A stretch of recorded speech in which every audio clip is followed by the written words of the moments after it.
Hi అండి. Summer వచ్చిందంటే మనం మామిడికాయలతో రకరకాల పచ్చళ్ళు పెడతాం కదా. దాంట్లో ఈవేళ మెంతికాయ ఎలా పెట్టాలో మీకు చూపిస్తాను. ఈ మామిడికాయలు నేను ఆవకాయ కోసం కొట్టించిన కాయల్లో కొన్ని నలిగిపోయినవి, కొన్ని విరిగిన ముక్కలు ఉంటాయి కదా, వాటితో నేను మెంతికాయ చేస్తున్నాను. ఇలా విరిగిన ముక్కలు మెంతికాయకి ఏం ప్రాబ్లం లేకుండా పెట్టుకోవచ్చండి. ముక్క మెత్తగానే ఉంటే మెంతికాయ బాగుంటుంది. దీనికోసం నేను 5 కాయల ముక్కలు తీసుకున్నానని అనుకోండి. ఇప్పుడు ఇది మెంతులు ఒక ముక్కుడు పెట్టుకొని డ్రైగానే వేయించుకోవాలి. ఒక టీ గ్లాస్తో హాఫ్ గ్లాస్ మెంతులు తీసుకున్నాను. దీన్ని మీడియం ఫ్లేమ్లో పెట్టి బాగా చక్కగా దోరగా వేయించుకోవాలన్నమాట. ఎల్లో కలర్లో కనిపించకూడదు. ఇలా కనిపిస్తే చేదు వస్తుంది. కొంచెం లైట్ కాఫీ బ్రౌన్లో వేయించుకుని ప్లేట్లో చల్లారబెట్టుకోవాలి. దానికి అదే టీ గ్లాస్ తోటి నేను హాఫ్ గ్లాస్ కంటే కొంచెం ఎక్కువ ఆవాలు తీసుకున్నాను. దీన్ని కూడా కొంచెం చిటుపట్టలాడేదాకా, కొంచెం ఆవాలు తెల్లబడేదాకా వేయించుకోవాలండి.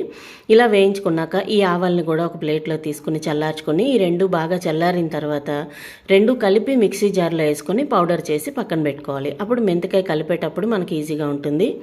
చూసారు కదా, ఇలా చిన్న జార్లో వేసుకొని నేను పౌడర్ చేసుకుంటున్నాను. ఈ పౌడర్ బాగా మెత్తగా ఉండాలండి. మెత్తగా ఉంటే బాగుంటుంది. కొలతకు కూడా కరెక్ట్గా సరిపోతుంది, మనకి చేదు రాకుండా ఉంటుంది. ఇప్పుడు మెంతికాయ కలుపుకుందాం. దీంట్లోకి నేను ఒక బౌల్లోకి 1 గ్లాసు ఉప్పు, గ్లాసు కారం, హాఫ్ గ్లాసు మెంతి పొడి తీసుకున్నానండి. ఇది కరెక్ట్ కొలత అనమాట. ఈ మెంతి పొడి, ఆవు పొడి, కారం, ఉప్పు అన్నీ బాగా ఉండలు లేకుండా బాగా మిక్స్ చేసుకోవాలి. ఇది కలర్ ఇలా కనిపిస్తుందని అనుకోవద్దండి. ఇది చాలా ఎర్రగా ఉంటుంది. నా దగ్గర అంత ప్రొఫెషనల్ కెమెరాస్ లేవు కనుక నా మొబైల్లోనే షూట్ చేస్తున్నాను, అందుకని మీకు కలర్ అలా కనిపిస్తుంది.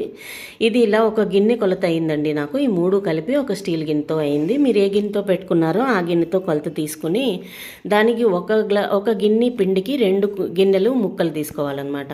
నేను ఎప్పుడు కొలత ఇదే చెప్తానండి. పిండి ఒక గిన్నె అయితే 2 గిన్నెలు ముక్కలు. ఇవన్నీ కలుపుకున్న పౌడర్లు కొలుచుకోవాలన్నమాట, విడివిడిగా పోసుకోకూడదు. ఇలా కలుపుకున్న దాని ముక్కలకి బాగా నూనె, ఉప్పు పట్టేలాగా వేసుకుని నేను 1/2 కేజీ నువ్వుల నూనె పోసుకున్నాను ఇందులో. వీటన్నిటిని బాగా ముక్కలకు పట్టించాలన్నమాట.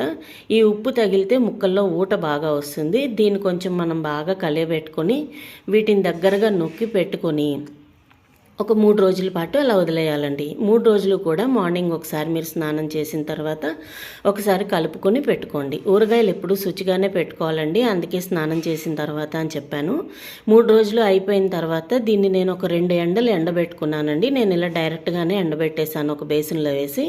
ఇది ఎండిపోయిన తర్వాత ఇంకో 1/2 కేజీ నూనె తీసుకుని అది కొంచెం మరిగిన తర్వాత అందులో ఇంగు వేసి అది చల్లారిన తర్వాత ఈ మెంతికాయలో కలుపుకోవాలండి. చూసారు కదా ఎంత చక్కగా వచ్చిందో. 3వ రోజుకి ఈ మెంతికాయ సంవత్సరం అంతా నిలువ ఉంటుందండి. జాడీలో పెట్టుకుంటాం.